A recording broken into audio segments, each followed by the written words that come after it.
नफिल बैठ कर पढ़ना अफजल है या खड़े होकर के?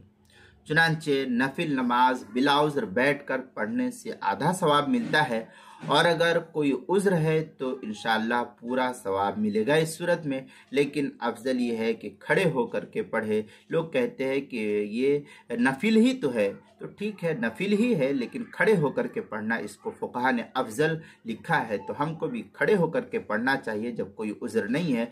हाँ कोई उज़्र है तो बैठ करके पढ़ने में भी कोई हरज नहीं है। चुनांचे फतावा शामी में है वह तनफ़्फ़लु मा क़ुदरति अलल क़ियाम क़ाइदन ला मुस्तदियन इल्ला बिउज़्न इब्तिदा वकदा बिना बाद शुरूइ बिला कराह फिल असही। इस तरीके की इबारत जो है नकल की अल्लामा शामी ने फतावा शाम की, जो ज़करिया बुगरीपुर देवबंद का हिंदी नुस्खा है उसके फतावा शामी की दूसरी जिल्द सफ़ा 484, किताबुल मसाइल उसकी पहली जिल्द सफ़ा 494 पर इसको नकल किया गया है।